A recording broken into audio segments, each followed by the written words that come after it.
హిందూ సనాతన ధర్మంలో ఎందరో గురువులు, ఎందరో ఋషులు, వాళ్ళందరికీ కరచరణాలను నమస్కరిస్తూ మన గురుదేవులైనటువంటి శ్రీ శ్రీ త్రినాథ్ గురూజీ గారికి పాదపద్మాలకు నమస్కరిస్తూ, అలాగే మా తల్లి జగన్మాత కరచరణాలకు నమస్కరిస్తూ, ఈరోజు ప్రోగ్రాం ఏంటంటే అమ్మా,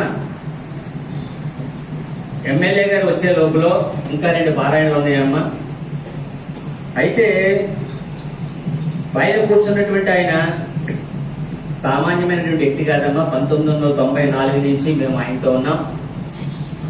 ఎందుకంటే అమ్మా, ఆయన ఎన్నో చోట్ల శ్రీదేవి భాగవత జ్ఞానయజ్ఞాలు చేసి ఆంధ్ర రాష్ట్రం అంతటా కొన్ని లక్షల మందికి జ్ఞానబోధ చేసి ఇలాంటి సత్సంగాలను నెలకొల్పి కొన్ని లక్షల మంది భగవతత్వంలో ఉండేటట్టు చేసినటువంటి మహనీయురాయ.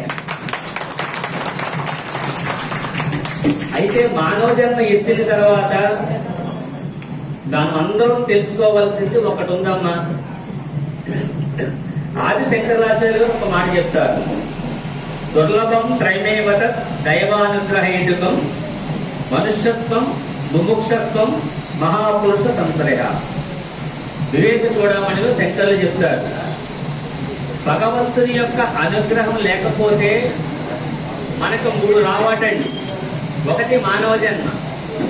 ఈ మానవ జన్మ వచ్చిందంటే భగవంతుని యొక్క అనుగ్రహం ఉండాలి. 2 ముముక్షత్వం, అంటే భగవంతుడిలో చేరాలనేటువంటి కాంక్ష. 4 ఇలాంటి గురువుల యొక్క సాంగత్యము మనకు ఈ జన్మలో లభించాలంటే అంత సులువుగా అయ్యేటువంటిది కాదు అని మనకి ఆది శంకరాచార్య గారు చెప్తున్నారు. అందుకే రమణ మహర్షి ఒక మాట అంటారమ్మా, మానవ జీవితంలో గుళ్ళు గోపురాలు ఇవన్నీ మనం తిరుగుతాం, ఇలాంటి దీక్షలు చేస్తాం, ఎన్నో యాత్రలు చేస్తాం. కానీ ఒక మానవుడికి అలాంటి గురువు సాంగత్యము దొరకాలి అంటే ఎన్నో జన్మల సుకృతము ఉంటేనే కానీ జరగదు. ఇది శాస్త్రం అమ్మ. అలాంటి గురు సాంగత్యము కావాలంటే ఇలాంటి గురువులు కోకొల్లలుగా ఉన్నారు. కానీ మన పూర్వజన్మ సుకృతాన్ని బట్టి ఒక గురువు యొక్క సాంగత్యం మనకి దొరుకుతుంది.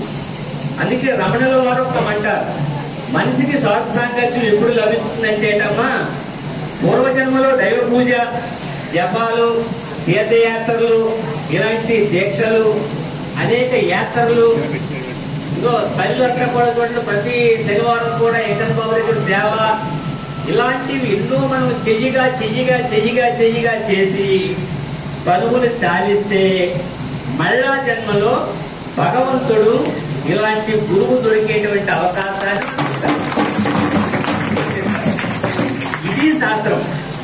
ఈ రోజున సాయిరాం మందిరం దగ్గర మనం ఈ కార్యక్రమం చేసుకుంటున్నామంటే ముందుగా సాయిరాం కమిటీ వారికి ధన్యవాదాలు చెప్పాలి. పెట్టుకుంటామంటే మేము ఉన్నామని మనకు సహకరించినటువంటి సాయిరాం కమిటీ వారందరూ, ప్రకాష్ రెడ్డి గారు కానీ, కళ్యాణ్ రెడ్డి గారు కానీ, మన సత్యబాబు గారు కానీ, ఇంకా కమిటీ సభ్యులందరూ కూడా మనకి అవకాశం ఇచ్చారు. 1. 2, ఈ రోజున ఇలాంటి మహనీయులు ఇక్కడ పాదం పెట్టడం కూడా ఈ స్థలం చేసుకున్నటువంటి సుఖం. ఎందుకంటే అతి సామాన్యంగా కనిపించేటువంటి మన గురూజీ గారు పెద్ద ఉపాసనాపరుడు. వారికి అనారోగ్యము చేస్తే అమ్మవారు ఇంకా నా బిడ్డ ఈ భూమి మీద ఉండాలి అని వారికి తిరిగి ఆయుష్ పోసినటువంటి మహనీయులు. ఎందుకంటే అమ్మ, భగవంతుడు తన కోసం ప్రచారం చెయ్యాలి అంటే ఒక వ్యక్తిని సెలెక్ట్ చేసుకుని గురువుగా ప్రాంతంలో పుట్టిస్తాడు భగవంతుడు. అలాగే అమ్మవారు ఏది కోరి పుట్టించుకున్నటువంటి అమ్మవారు ముద్దు బిడ్డ శ్రీ శ్రీ శ్రీ శ్రీ. కాబట్టి ఎందరికో జ్ఞానాన్ని ఇచ్చినటువంటి మహనీయులు ఈ రోజు ఇక్కడ కూర్చున్నారమ్మా. కరెక్ట్ గా 9 గంటలకల్లా కార్యక్రమం అయిపోతుంది. ఇప్పుడు ఎమ్మెల్యే గారు రాగానే వారు కూడా ఎంతో బిజీ షెడ్యూల్లో ఉండి, శాసనసభ సమావేశాల్లో ఉండి, మనం పిలగాని ఈ కార్యక్రమానికి వారు విజయవాడ నుంచి వస్తున్నారు. మళ్ళా తిరిగి ఈ రాత్రి ఆయన విజయవాడ వెళ్ళిపోతారు. ముందు నా కార్యక్రమం గురించి పెట్టేయండి అని వారు అనడం వల్ల ఇప్పుడు ఎమ్మెల్యే గారి కార్యక్రమం అయిపోయిన తర్వాత గురూజీ గారి యొక్క నోటి వెంట అనేక మాటలు మనం విన్న తర్వాత కొంతమందికి సెలవు సత్కారం ఉంటుందమ్మా. ఇది ఈ రోజు మన యొక్క కార్యక్రమం. ఓం శక్తి.